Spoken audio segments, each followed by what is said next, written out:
নমস্কার, আমি মৌমিতা।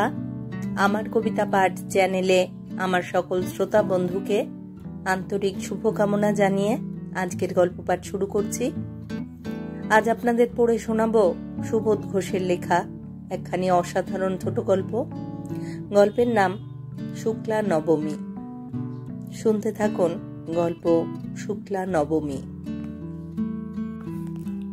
কোনোদিন কোনো দুঃস্বপ্নের মধ্যে কখনো এই ভয় হয়নি যে আমার স্বামীকে অশ্রদ্ধা করবার দুর্ভাগ্য আমার জীবনে কখনো দেখা দেবে, কিন্তু যা দুঃস্বপ্নের মধ্যেও অসম্ভব ছিল আজ তাই হয়েছে।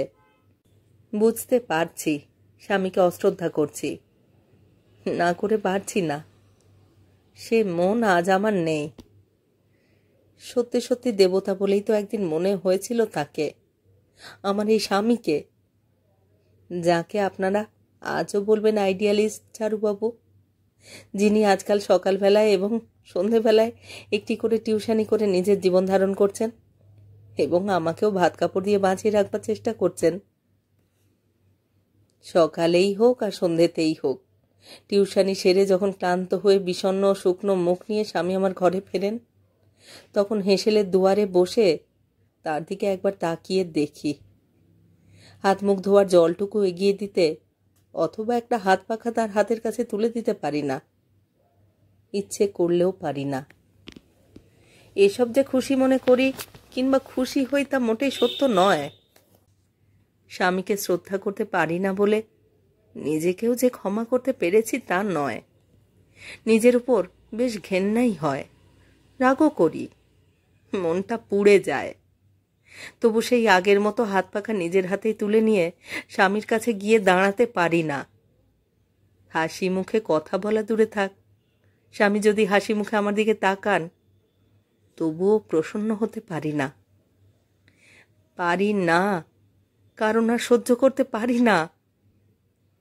আপনারা তো তাকে আইডিয়ালিস্ট বলেন, কিন্তু তিনি তো আমার জীবনটাকে এমন শ্রদ্ধাহীন আশাহীন করে দিলেন।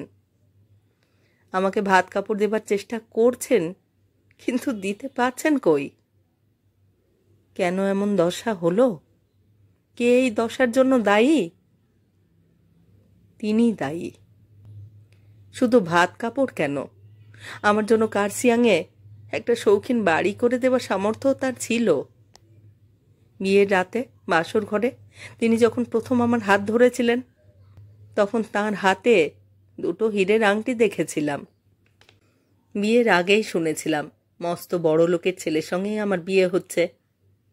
শ্বশুর বাড়িতে প্রথম এসেও দু চোখ ভরে প্রমাণ দেখেছিলাম কথাটা মিথ্যে তো নয়, বরং যতখানি ভেবেছিলাম তার চেয়ে বেশি সত্য।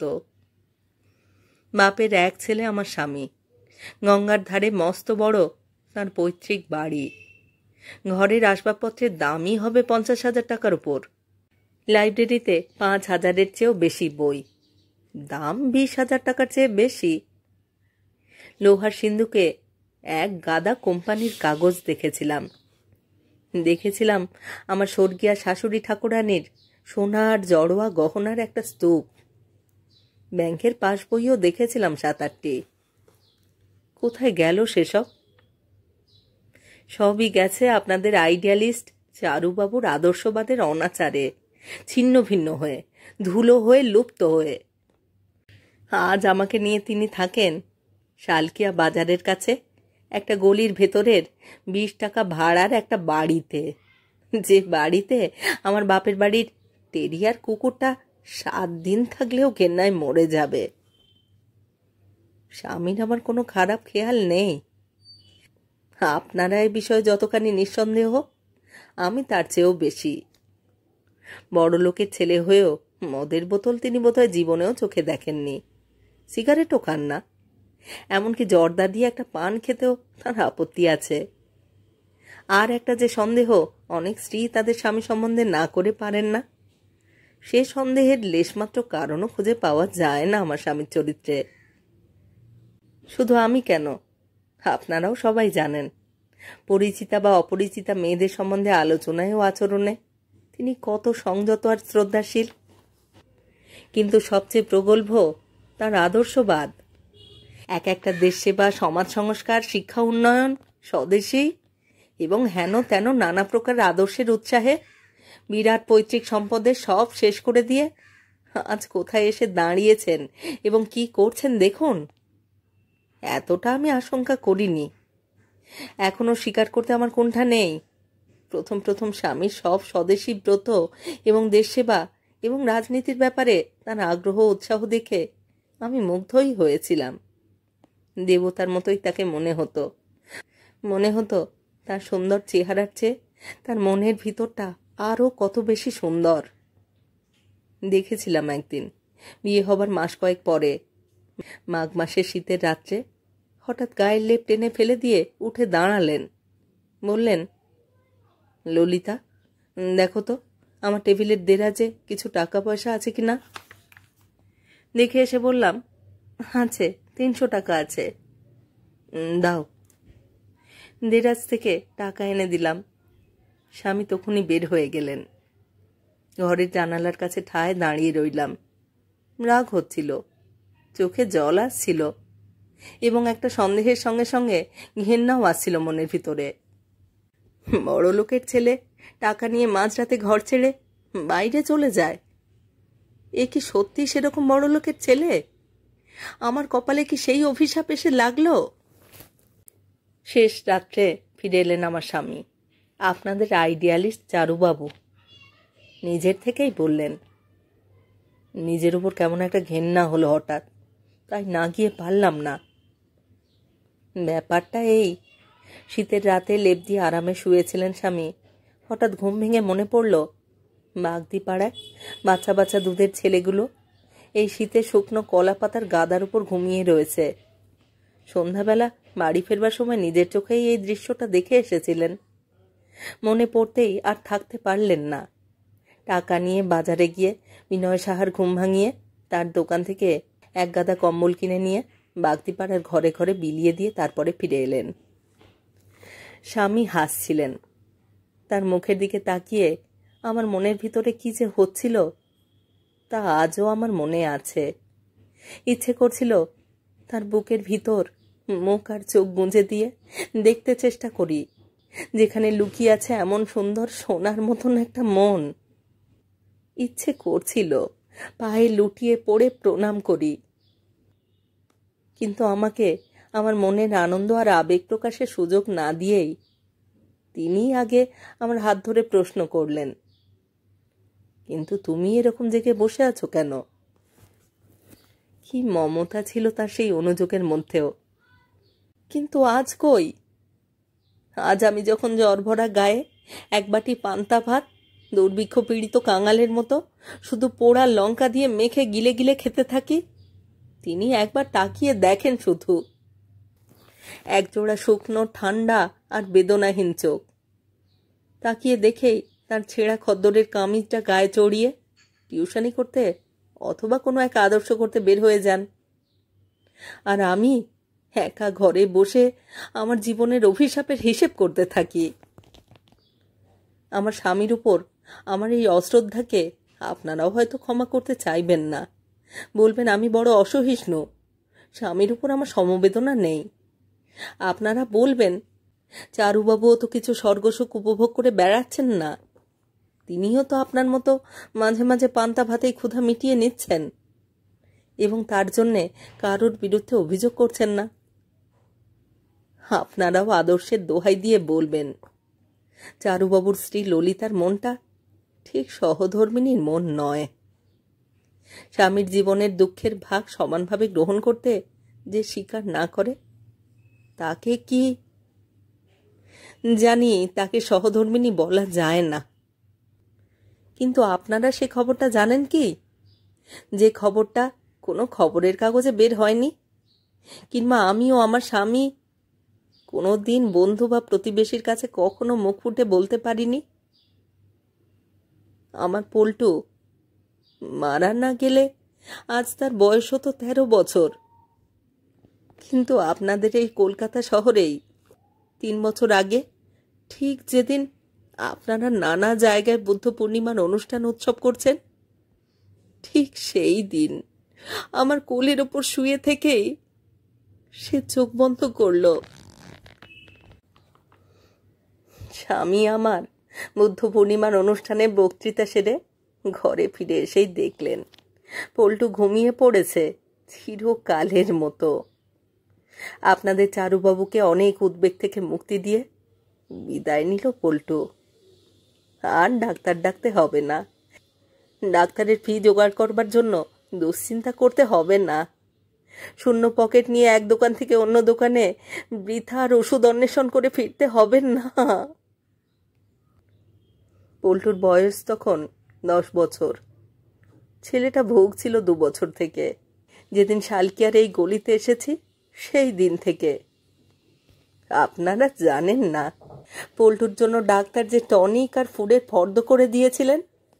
2 বছরের মধ্যে মাত্র 1টি মাস নিয়ম মতো তাকে সেই ফুড আর টনিক খাওয়াতে পেরেছিলাম, এবং মাত্র 1টি মাসের চিকিৎসার খরচ জোগাড় করতে গিয়ে আমার গায়ে সোনার চিহ্ন বলতে শেষ যে বস্তুটা ছিল, একজোড়া রুলি, তাও বিক্রি করে দিয়ে টাকা জোগাড় করেছিলাম।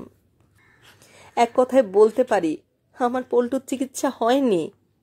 ডাক্তার বারবার বলেছিলেন পুষ্টিকর খাবার খাওয়ান ছেলেকে, নইলে বিপদ হবে। কিন্তু আমার আইডিয়ালিস্ট স্বামী ছেলের জন্য দৈনিক 1 ছটাক ছানাও জোগাড় করতে পারেননি। টাকার জন্য চুরি করতে পারেননি, কিন্তু ধারের চেষ্টা করেছিলেন এবং ধার পাননি। পল্টুও আমার দিন দিন শুকিয়ে যেতে লাগলো। আপনারা দেখেননি আমার পল্টুকে। হাসপাতালের প্রসূতি সদনের রিপোর্ট খুঁজলে এখনো দেখতে পাবেন যে সদ্যজাত শিশুটির দেহের ওজন রেকর্ড ওজন বলে লেখা হয়েছে সেই রিপোর্টে, সেই শিশুটি হলো আমারই পল্টু। 2 বছরের মধ্যে এমন সুন্দর হাসি খুশি দুরন্ত রাজহাঁসের মতো নরম নধর আমার পল্টু দেখতে দেখতে জিরজিরে একখানা হাড় মাত্র হয়ে গেল। ওষুধ পাইনি, ফুড পাইনি, 1 ছটাক ছানাও পাইনি। পল্টুকে শুধু সাগর জল খাইয়ে আর সর্ষের তেল মাখিয়ে আমি 2 বছর মরতে দিইনি। কিন্তু বুদ্ধ পূর্ণিমার দিন নিজের থেকেই চলে গেল পল্টু। আমি বলি আমার স্বামীর ওই আদর্শবাদী আমার পল্টুকে মেরেছে। ক্ষমা করতে পারি না, ক্ষমা করতে পারি না তাকে। ভুলতে পারবো না যে মানুষ মাঘ মাসের রাত্রে উঠে মাগদিপাড়ায় শীতার্থ ছেলেগুলির গায়ে কম্বল জড়িয়ে দিয়ে এসেছে, সেই মানুষের ছেলে মরে গেল বিনা ওষুধে, বিনা খাদ্যে। পঙ্গুর মতো বোবার মতো আমার স্বামী মরা পল্টুর মুখের দিকে তাকিয়ে দাঁড়িয়ে রইলেন। তার 2 চোখে জল টলমল করছিল, কিন্তু আমি দেখছিলাম কি করছি তো নির্মম মূর্তি। ওই আদর্শবাদের চেয়ে বড় পাপ কিছু নেই আর সংসারে। ওর ত্যাগের চেয়ে বড় মূর্খতা আর কিছু নেই ত্রিভুবনে। এখন হয়তো আপনারা কিছুটা বুঝতে পারছেন কেন আমি স্বামীর সম্বন্ধে এমন করে হৃদয়হীনের মতো কথা বলছি। আরও আশ্চর্যের কথা, এবং আমার পক্ষে তো একেবারে অসহ্য, তিনি এখনো দেশের শুভাশুভ নিয়ে, মহাপুরুষদের জীবন কথা নিয়ে, আরও অনেক রকম তত্ত্ব নিয়ে আপনাদের সঙ্গে আলোচনা করে থাকেন। তার ছাত্রদের কাছে বিবেকানন্দ, গান্ধীর প্রেম, সেবা, অহিংসা, ত্যাগের কাহিনী বর্ণনা করতে গিয়ে অনুপ্রাণিত হয়ে ওঠেন। মহাপুরুষের তিরোভাব দিবসে তিনি এখনো উপবাস করেন এবং আবির্ভাব দিবসে গঙ্গা স্নান করে এসে গীতা পড়েন। 2-1টা অনুষ্ঠানে গিয়ে বক্তৃতাও করে আসেন। শুনেছি তার বক্তৃতা শুনে সবাই মুগ্ধ হয়, কারণ তার বক্তৃতায় নাকি একটা আন্তরিকতার আবেদন থাকে। আপনারা যাই বলুন, আমার কাছে এসব ভুয়ো, অর্থহীন একটা অভিশাপ। অনেক সহ্য করতে পারি, এতটা সহ্য করতে পারি না। অনেক দিন কেটে গেল। যতদিন না মরি ততদিন বেঁচে থাকতে হবে, এছাড়া জীবনের আর কোনো অর্থ খুঁজে পাই না। ছেলেকে হারিয়েছি, আর স্বামী বলে যিনি রয়েছেন তিনি হলেন আদর্শবাদী। 2 বেলা টিউশনি করে যে সম্পদ নিয়ে আসেন তাতে সাপ্তাহিক রেশনটা শুধু নিয়মিত ঘরে আসে। কিন্তু আজকাল দেখে একটু আশ্চর্য লাগছে, স্বামী আমার যেন একটু চালাক হয়ে উঠেছেন। মাঝে মাঝে ভাবি, এই চালাকি কাণ্ডজ্ঞানটুকু যদি আগে থাকতো। আপনাদের আইডিয়ালিস্ট চারুবাবুর অনেক ভক্ত আছেন। আজকাল 10টা বাজলেই তিনি আর ঘরে থাকেন না, স্নান করেন না, ভাতও খান না। বলে যান, তুমি রান্নাবান্না করে খেয়ে নিও ললিতা, আমার জন্য চাল নিও না। আমি প্রথমে বুঝতে পারিনি ব্যাপারটা কি, কিছুদিন পরেই বুঝতে পারলাম। সাহিত্য, ধর্মতত্ত্ব, কখনো রাজনীতি, কখনো বুদ্ধ, খ্রিস্ট, বিবেকানন্দ, গান্ধীর আদর্শ নিয়ে আলোচনা আরম্ভ করেন। আলোচনা করতে করতেই ঘন্টা 2, 3, 4 পার হয়ে যায়। তার ভক্ত ছাত্র কিংবা ছাত্রের বাবা মা অনুরোধ করেন, অনেক বেলা হয়ে গেছে চারুবাবু, এইখানেই স্নান করে দুটো খেয়ে নিয়ে। আপনাদের আইডিয়ালিস্ট চারুবাবু মৃদু হেসে একটু আপত্তির ভঙ্গি করেন, কিন্তু পর মুহূর্তেই রাজি হয়ে যান। হ্যাঁ, অনেক বেলা হয়েছে, এবং আপনারা যখন না খাইয়ে ছাড়বেন না, অগত্যা বাধ্য হই স্নান করে ছাত্রভক্তের বাড়িতে উদরপূর্তি করে 5 রকম অন্ন ব্যঞ্জনের আস্বাদ গ্রহণ করে ঘরে ফিরে আসেন স্বামী। লক্ষ্য করেছি তার স্বাস্থ্যটা আগের তুলনায় অনেক ভালো হয়ে উঠেছে। যে ফতুয়াটা একেবারে ঢিলে হয়ে তার কাঁধের হাড়ের সঙ্গে ঝুলত, সেই ফতুয়াটা এখন গায়ের সঙ্গে আটসাট হয়ে লেগে রয়েছে। ভালোই। তবে এই নতুন আদর্শবাদটা এতদিন চাপা ছিল কেন? যদি প্রথম থেকে এই রকম বুদ্ধি রেখে তিনি আদর্শের সাধনা করতেন, তবে কি আর আজ আমাকে এমন শূন্য হয়ে, ছেলে হারিয়ে, স্বামীর উপর শ্রদ্ধা হারিয়ে একটা অভিশপ্ত জীবনের বোঝা নিয়ে পড়ে থাকতে হতো? একটু বুদ্ধি রেখে, একটু সাবধান হয়ে আদর্শবাদী হলে কি আজ গঙ্গার ধারের বাড়ি, ফার্নিচার, এতগুলি ব্যাংকের পাসবই, লাইব্রেরি আর সিন্ধুকের ভিতরের গহনা স্তূপ সবই একেবারে নিঃশেষ হয়ে যেত? আইডিয়ালিস্ট চারুবাবু এতদিনে পয়সার মর্যাদা বুঝেছেন এবং পয়সা বাঁচাবার কায়দাটুকুও শিখেছেন। উন্নতি হয়েছে তার, কিন্তু ভেবে পাই না শ্রদ্ধা কেন আসে না। এখনো তো পারলাম না আগের মতো তার গা ঘেঁষে বসে তার গায়ে পাখার বাতাস দিতে। উদ্বেগ হয় না যদি বাড়ি ফিরতে রাত করেন। আমার মমতাহীনতার কথা শুনে আশ্চর্য হয়ে যাবেন, তার শরীরটা এত ভালো হয়ে উঠেছে দেখেও আমি সুখী হতে পারছি না। কি যেন মনের মধ্যে কাঁটার মতো বিঁধছে। কিছুদিন আগেও তো তাকে দেখেছি কলতলায় হাত মুখ ধুচ্ছেন, দেখে রাগ হয়েছে। নিজের মূর্খতার দোষে সব হারানো, প্রবঞ্চিত একটা মানুষের মূর্তি। কিন্তু আজকাল রাগ হয় না, বরং লজ্জা পাই। হঠাৎ ঘরে এসে ঢুকলে মনে হয় যেন একজন অচেনা পুরুষ ঘরে এসে ঢুকলো।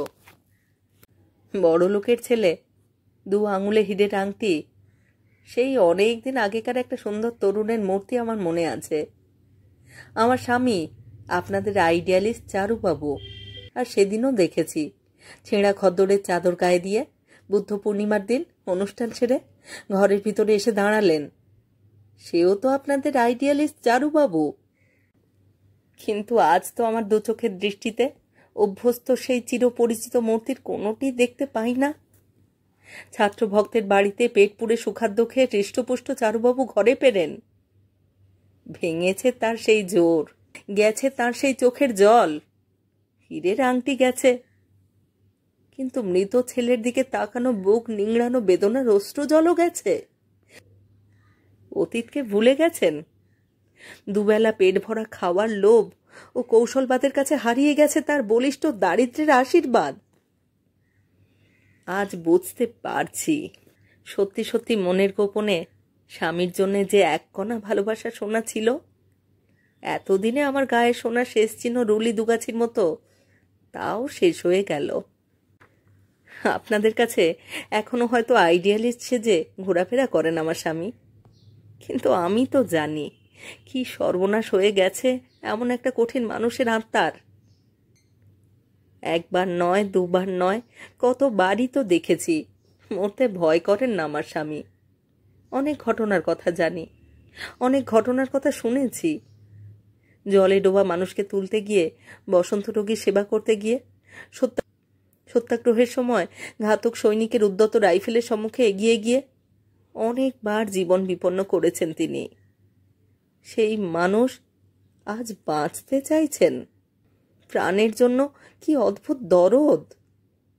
বিনা ওষুধে মরেছে যার ছেলে, তবু চুরি করতে পারেননি যিনি, তিনি আজ কায়দা করে কি সূক্ষ্ম কৌশলে নিজের বিবেক আর আত্মসম্মানের ঘরে সিঁধ কেটে প্রতিদিন যেচে আর সেধে পরের বাড়ি থেকে নেমন্তন্ন খেয়ে ফিরছেন। আমার ঘরে চাল বাঁধছে, পয়সাও বাঁধছে, রান্নাবান্নার হাঙ্গামাও কমেছে, কিন্তু তবু তো ভালো লাগছে না। আমি বেঁচে আছি মরবার জন্যে, আর কোনো উদ্দেশ্য নেই। কিন্তু আপনাদের আইডিয়ালিস্ট চারুবাবু বেঁচে রয়েছেন কিসের জন্য? এমন মানুষকে শ্রদ্ধা করতে পারি এবং আগের মতো ভালোবাসতে পারি, এমন শক্তি আমার নেই। আগে রাগ করেছি তার ওপর, কিন্তু তবু এই রাগের মধ্যেই ভালোবেসেছি আর ভয় করেছি ওই আদর্শবাদীর কঠিন মেরুদণ্ডটিকে। কষ্ট সহ্য করতে পারিনি যখন, তখনই শুধু অশ্রদ্ধা করেছি। কিন্তু এখন আমার দিনই যাচ্ছে এইভাবে। যখন স্বামী শুয়ে থাকেন ঘরের ভিতর আর আমি বসে থাকি রান্নাঘরের চৌকাঠের কাছে, তখনও মনে হয় এই পৃথিবীতে আমি একা হয়ে গেছি, সব শূন্য হয়ে গেছে। আমার কপালে সিঁদুরের দাগ রয়েছে, কিন্তু মনেই পড়ে না যে আমার স্বামী অর্থাৎ আপনাদের আইডিয়ালিস্ট চারুবাবু আমার এত কাছে রয়েছেন। যে সান্নিধ্য পৃথিবীর সব ঐশ্বর্যের চেয়ে বেশি মূল্যবান মনে করতাম, একদিন তার আর কোনো মূল্য নেই। ছুটে যেতে ইচ্ছা করে না তার কাছে। শুনতে আপনাদের খুব খারাপ লাগবে, তবু না বলে থাকতে পারছি না। সময় সময় মনে হতো সত্যি আমার স্বামী নেই। এই তো আজ আবার বেশ বেলা করে ঘরে ফিরেছেন, চৌকির উপর শুয়ে পান চিবোচ্ছেন আমার স্বামী।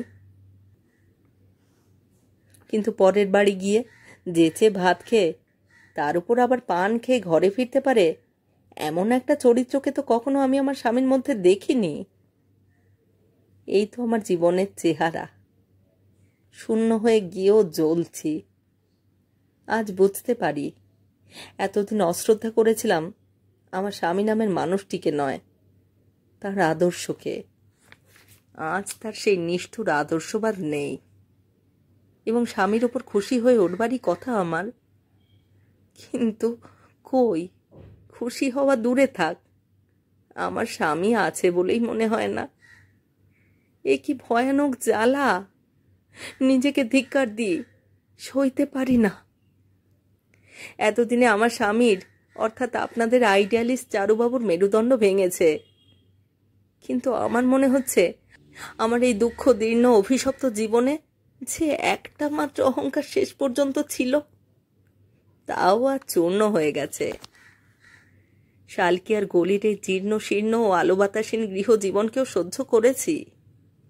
আমার কোলের ওপর শুয়ে থেকেই ছেলে আমার চিরকালের মতো চোখ বন্ধ করল, তাও সহ্য করেছি।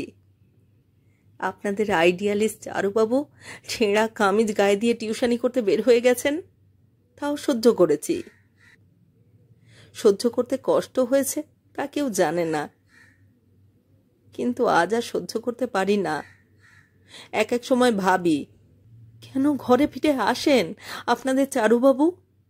পরের বাড়ির খাট পালঙ্ক একটা ভালো বিছানার উপর বেহায়া আরামে শুয়ে থাকলেই তো পারেন। কেন আবার এই ছেঁড়া তোষকের উপর ওই বেহায়া শরীরকে শোয়াতে আসা?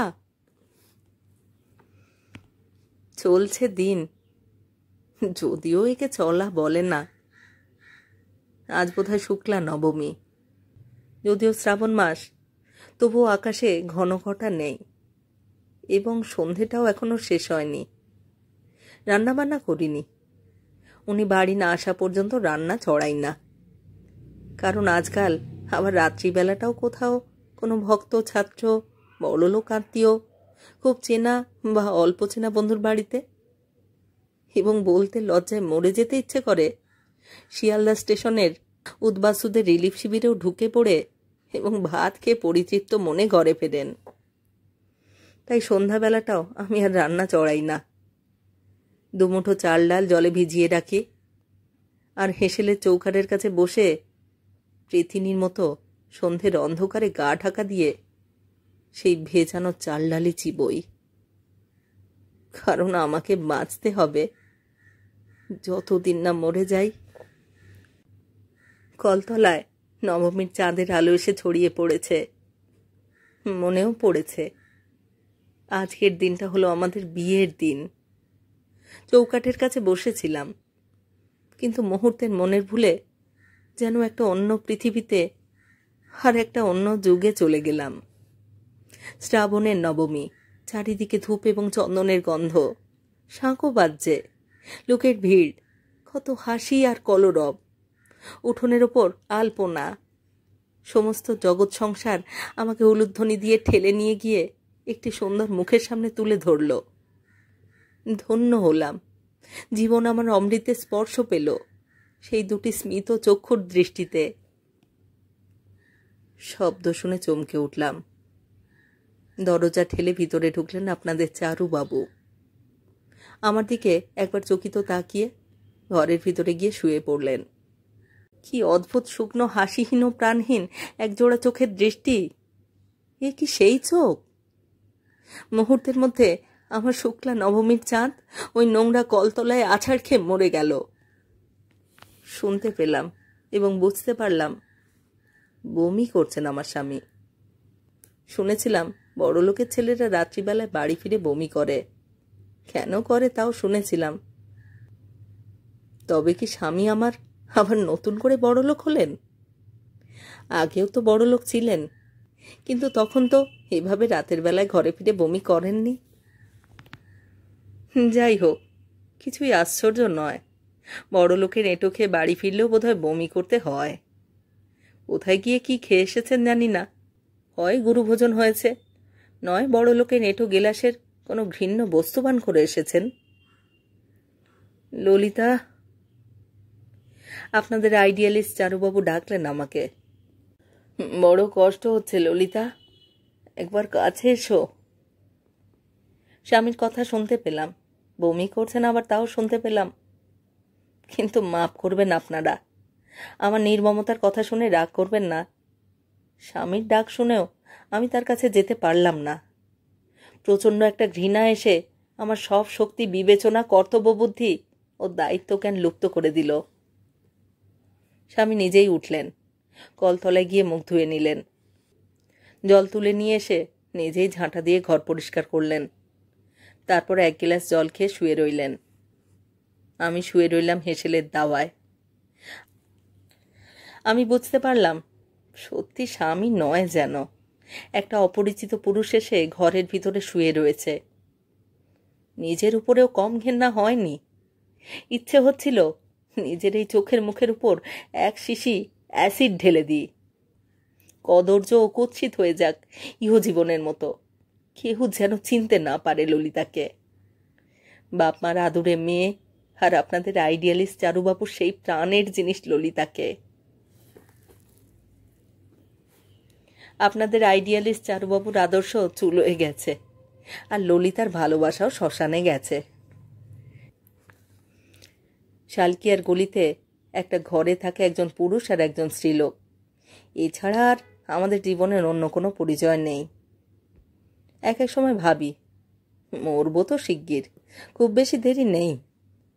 শরীরের সমস্ত হাড়ে কিরকম একটা ব্যথা দেখা দিয়েছে আজ মাস তিনেক হলো। অসহ্য ব্যথা, মাঝে মাঝে মূর্ছা। যখন মূর্ছা ভাঙে তখন দেখি কলতলায় কিংবা উঠোনের কাছে পড়ে আছি। মরবো এই কথাটা ভাবতে আনন্দ পাই না, কারণ যেভাবে মরলে হাসি মুখে মরতে পারতাম সে সুযোগ নেই।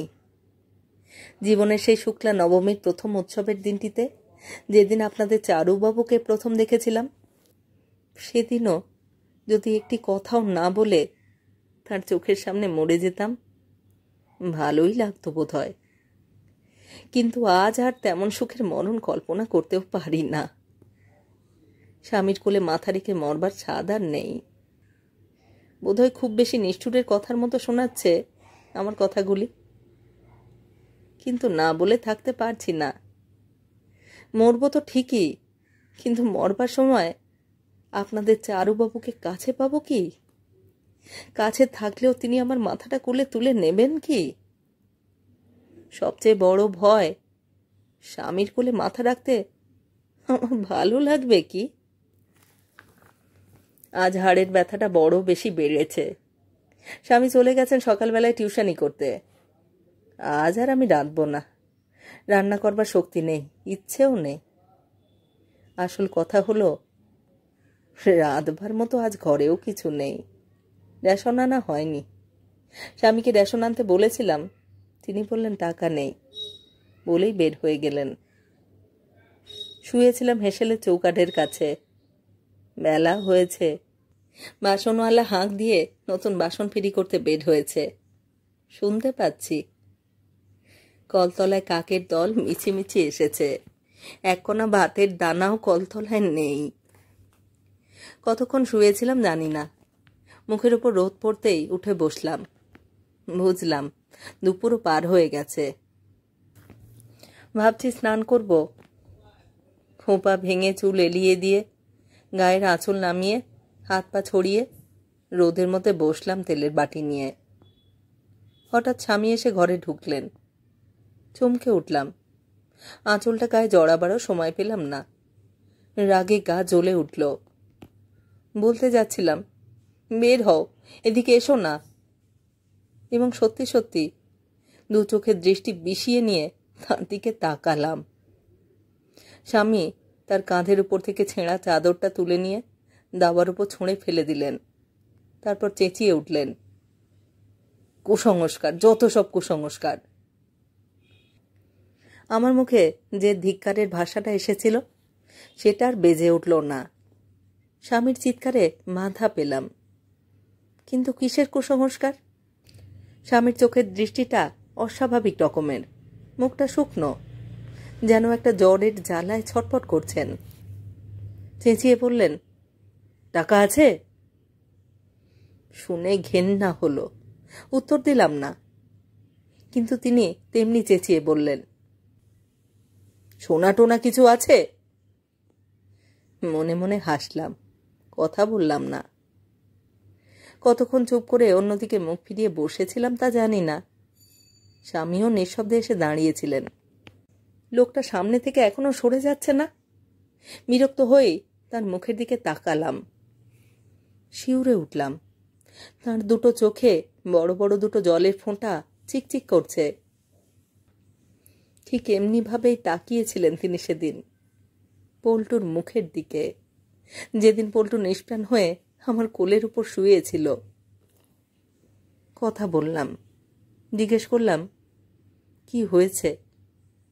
স্বামীও কোনো উত্তর না দিয়ে কিছুক্ষণ সেইভাবে দাঁড়িয়ে রইলেন। তারপর কলতলায় গিয়ে চোখ মুখ ধুয়ে নিলেন। আমি বসে বসে ভাবছিলাম, আপনাদের চারুবাবু এতদিন পরে আবার কাঁদেন কেন? কি এমন করুণ দৃশ্য দেখলেন ওই চোখে আবার জল দেখা দিল? তবে কি তিনি এতদিন পরে দেখতে পেয়েছেন তার ললিতাকে? তার শুক্লা নবমীর চাঁদ আজ রোগজীর্ণ কখানা হাড় নিয়ে শালকিয়ার গলিতে স্যাঁতস্যাঁতে ঘরের দাওয়ায় কিভাবে পড়ে আছে। কিন্তু আমি তো এখনো মরিনি। অমন করে জল ভরা চোখে তাকাবার কি দরকার? বোধহয় নিজের মনের দুর্বলতার মোহ নিয়ে বৃথা একটা স্বপ্ন দেখছিলাম আমি। স্বামী আমার এক মুহূর্তেই সেই স্বপ্ন ভেঙে দিলেন। বললেন, কিছু টাকা যে আমার এখনই চাই। কত টাকা? অন্তত 10 টাকা। নেই। কত আছে? 1 টাকা। তাতে হবে না, আরো চাই। নিয়ে এসো। কোথা থেকে আনবো? চেঁচিয়ে উঠলাম আমি। নিয়ে এসো, ভিক্ষে করে কিংবা চুরি করে। কি এমন কঠিন কাজ? আমার চিৎকারের প্রত্যুত্তরে চিৎকার করলেন না স্বামী। শান্তভাবেই বললেন, অন্তত 8-10টা টাকা না হলে হয় না। কি উপায় হতে পারে বলো? বললাম, ওই যে পড়ে রয়েছে তোমার সম্পত্তি, বেচে দিয়ে টাকা নিয়ে এসো। হেসেলের ভেতর পেতল কাঁসার থালা ঘটি বাটিগুলি দেখিয়ে দিলাম। বাইরের রাস্তায় ঠিক সন্ধিক্ষণ বুঝে বাসনওয়ালা হাঁক দিচ্ছিল। আপনাদের চারুবাবু আর এক মুহূর্ত দ্বিধা না করে কতগুলি বাসন তুলে নিয়ে বাইরে চলে গেলেন এবং বাসনওয়ালার কাছে বেচে দিয়ে 8টা টাকা নিয়ে আবার ঘরে ঢুকলেন। সমস্ত ঘটনাটা একটা হেঁয়ালির মতো লাগছিল। বুঝতে পারছিলাম না কিছুই। আপনাদের চারুবাবুকে এত বিচলিত হতে কিংবা চিৎকার করে কথা বলতে এর আগে আমি কখনো শুনিনি। তিনি এ হেঁয়ালি পরিষ্কার করে দিলেন। বললেন, যত সব কুসংস্কার। গিয়েছিলাম নিতুদের বাড়ি, কিন্তু দেখলাম নিতুদের বাড়ি শুদ্ধ লোক উপোস করছে, কারণ আজ গান্ধীজির মৃত্যুদিন। আজ ওদের বাড়িতে রান্নাবান্না কিছুই হয়নি। যত সব কুসংস্কার। রহস্যটা এতক্ষণে স্বচ্ছ হলো। নিতু হলো আপনাদের আইডিয়ালিস্ট চারুবাবুর একজন ভক্ত ছাত্র। আজ টিউশনি সেরে নিতুদের বাড়িতে দুপুরবেলায় হাজির হয়েছিলেন। প্রতিদিন যে কৌশলে পরের বাড়ি খেয়ে ফেরেন, সেই কৌশলের সাধনা করতেই সেখানে গিয়েছিলেন। কিন্তু দেখলেন তাঁর আদর্শে উপদেশে অনুপ্রাণিত নিতু আর নিতুর বাড়ির সবাই উপোস করে গান্ধীর তিরোভাব দিবস পালন করছে। ব্যর্থ হয়ে লোভী ও ক্ষুধার্ত আইডিয়ালিস্ট আজ ফিরে এসেছেন ঘরে, কিন্তু যেন মরিয়া হয়ে উঠেছেন। আজ তাকে খেতেই হবে, আজ আরো বেশি করে খাবেন। মানুষের কুসংস্কার আজ আর সহ্য করতে পারছেন না আইডিয়ালিস্ট চারুবাবু। মহাপুরুষের তিরোভাব দিবসে উপোস করা একটা কুসংস্কার ছাড়া আর কি? নিতুদের সঙ্গে অনেক তর্ক করে ঘরে ফিরেছেন চারুবাবু। নিতুরাও একটু আশ্চর্য হয়ে গেছে। টাকার দরকার এই জন্যেই। চারুবাবু আজ আরো বেশি করে খাবেন। কুসংস্কারের বিরুদ্ধে আজ মরিয়া হয়ে বিদ্রোহ করেছেন। তার চোখে পাগলের দৃষ্টি, গায়ে যেন দুঃসহ জ্বরের জ্বালা। এক কথায় এক লোভী ও ক্ষুধার্ত জীবের ভয়ঙ্কর কাতরানি। স্বপ্ন আমার ব্যর্থ হয়ে গেল এবং তার দিকে তাকাতে গিয়ে ঘেন্নায় চোখ জ্বলে উঠল। কিন্তু তিনি কোনো দিকে ভ্রুক্ষেপ করলেন না। টাকা নিয়ে বের হয়ে গেলেন এবং ফিরে এলেন বাজার থেকে এক গাদা খাদ্যবস্তু কিনে এনে। মাছ, কপি, সন্দেশ, ছানা, রাবড়ি, দই, সরু চাল, সোনামুগের ডাল। ব্যস্তভাবে বললেন, তাড়াতাড়ি রান্না চড়িয়ে দাও, আমি খেয়েই একবার বের হব, অনেক কাজ আছে। বিধাতা যদি এসে আমাকে শাস্তি দেবার জন্যে এই হুকুম দিতেন, থালায় আর বাটিতে বিষ সাজিয়ে নিজের হাতে স্বামীকে খেতে দাও, তাহলে বোধহয় সে কাজ এত কঠিন মনে হতো না। যত কঠিন মনে হচ্ছে এই মাছ আর কপি রেঁধে স্বামীকে খাওয়াতে। ধিকে জীবন, ধিক আপনাদের আইডিয়ালিস্ট চারুবাবুর অদৃষ্ট। বিকেল হয়ে গিয়েছিল, উনুন ধরালাম এবং আমিও মরিয়া হয়ে আজ রান্না করলাম। 3 রকম মাছের তরকারি, ছানার ডালনা, কপির বড়া এবং তরকারি, ভাজা 5 রকম, ডাল রাঁধলাম 3 রকম। রাঁধতে রাঁধতে সন্ধে পার হয়ে গেল। আলো জ্বালালাম, দেখলাম আপনাদের চারুবাবু কলতলায় স্নান করছেন। রান্না শেষ হলো। ঘর ধুয়ে মুছে শুকনো কাপড় দিয়ে আর একবার ভালো করে মেজেটা ঘষে দিয়ে তারপর আসন পাতলাম। সব খাবার বাটিতে ও রেকাবিতে এবং ভাতের একটা স্তূপ থালার উপর সাজিয়ে রাখলাম। প্রদীপটাকে এই ভুড়ি বোঝের যজ্ঞক্ষেত্রের পাশে রেখে দিলাম। তারপর ইচ্ছে করছিল ঘর থেকে ছুটে বাইরে চলে যাই। আপনাদের আইডিয়ালিস্ট চারুবাবু একটা ক্ষুধার জীবমাত্র হয়ে এই খাদ্য গিলে গিলে মহাপুরুষের তিরোভাব দিবসটাকে হিংসা বিদ্রুপে ব্যর্থ করছেন, এ দৃশ্য যেন আর দেখতে না হয়। কিন্তু কোথায় যাব? হাড়ের ব্যথা আমাকে পঙ্গু করে রেখেছে। মরতে হলে যেন এই দৃশ্য দেখার আগে এই দাওয়ার উপরে নিঃশেষে মরে যাই। বোধহয় আবার স্বপ্ন দেখছিলাম। যখন তন্দ্রা ভাঙল তখন বুঝলাম দাওয়ার উপর শুয়ে আছি। রান্নাঘরের ভিতর প্রদীপটা তখনও মিটমিট করে জ্বলছে এবং সাজানো খাবার সবই পড়ে আছে। আপনাদের চারুবাবু এখনো খেতে আসেননি। ও ঘরের ভিতরে আলো জ্বলছে বোঝা যায়, কিন্তু কোনো সাড়া শব্দ শোনা যায় না। কি জানি এতক্ষণ ধরে নীরবে ঘরের ভিতরে বসে কি করছেন আপনাদের চারুবাবু। আকাশের দিকে তাকিয়ে মনে হলো রাত গভীর হয়েছে, সমস্ত গলিটাই নিঝুম হয়ে আছে। একটু পরেই পাশের তেতলা বাড়িতে দেওয়াল ঘড়িতে ঘন্টা বাজল। রাত 2টো। সে কি, আপনাদের চারুবাবু কি তবে না খেয়েই ঘুমিয়ে পড়লেন? উঠলাম, ছোট উঠোনটা পার হয়ে ঘরের দরজার কাছে দাঁড়িয়ে ভেতরের দিকে তাকালাম। না, ঘুমিয়ে পড়েননি আপনাদের চারুবাবু। তিনি বসেছিলেন ঘরের মেঝেতে, একটা আসনের উপর। তার সম্মুখে একখানা গীতা খোলা পড়ে রয়েছে। ধীর স্থির একটা প্রশান্ত মূর্তি এক মনে গভীর আগ্রহে এবং নিষ্পলক চোখে গীতা পড়ছেন। চোখ দুটি নিষ্পলক, কিন্তু দুটো বড় বড় জলের ফোঁটা চিকচিক করছে সেই দুটি চোখের কোণে।